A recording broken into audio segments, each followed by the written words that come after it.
আমাদের প্রথম কাজ ছিল একটি আশ্রয় তৈরি করা, যা সূর্যের তাপ থেকে রক্ষা করে। এটি অত্যন্ত জরুরি ছিল, কারণ আমরা এখানে 7 দিন অবস্থান করব। আমাদের খাবার এবং পানির সরবরাহ খুব সীমিত ছিল। এই সংকটময় পরিস্থিতিতে আমাদের সম্পদের সঠিক ব্যবহার অত্যন্ত গুরুত্বপূর্ণ। প্রথম রাতের ঘুম অসুবিধাজনক ছিল। তরঙ্গের আওয়াজে ঘুমাতে সমস্যা হচ্ছিল এবং আমাদের সংকট বাড়ছিল। সমুদ্রের অসুস্থতা এবং কাজের চাপের কারণে দলের মধ্যে অসন্তোষের সৃষ্টি হয়। তারা চেষ্টা করছিল যাতে একত্রে কাজ করতে পারে। নির্মাণের সময়ে তারা কিছু বিনোদনমূলক ঘটনা ঘটা, যেমন তিমি দেখতে পেয়ে এবং ক্যাম্প সেট করে।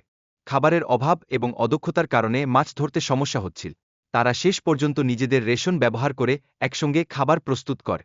নোলান এবং তার দলের বেঁচে থাকার চেষ্টা একাধিক চ্যালেঞ্জের সম্মুখীন হচ্ছে, যেমন বিছানা ভাঙা এবং পানির দূষণ।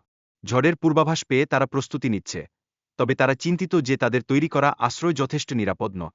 ঝড়ের কারণে তাদের আশ্রয়ে পানি ঢুকে পড়ে এবং তারা বিছানাগুলোকে দেওয়াল হিসেবে ব্যবহার করতে বাধ্য হয়।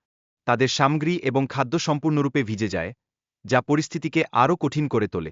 এর ফলে খাবারের নিরাপত্তা নিয়ে চিন্তা করতে হয়। অংশগ্রহণকারীরা নিজেদের শারীরিক ও মানসিকভাবে চ্যালেঞ্জ করার জন্য প্রস্তুত ছিল।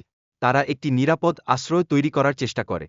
অবশেষে তারা একসঙ্গে কাজ করে একটি জলরোধী আশ্রয় তৈরি করেছে, যা তাদের নিরাপত্তা নিশ্চিত করতে সহায়ক হয়েছে।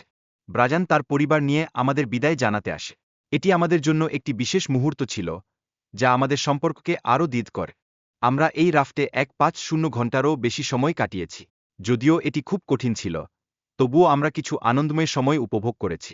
অবশেষে আমরা নৌকার দিকে যাত্রা শুরু করেছি। সবাই আনন্দিত ছিল এবং শেষের দিকে পৌঁছানোর জন্য অপেক্ষা করছি।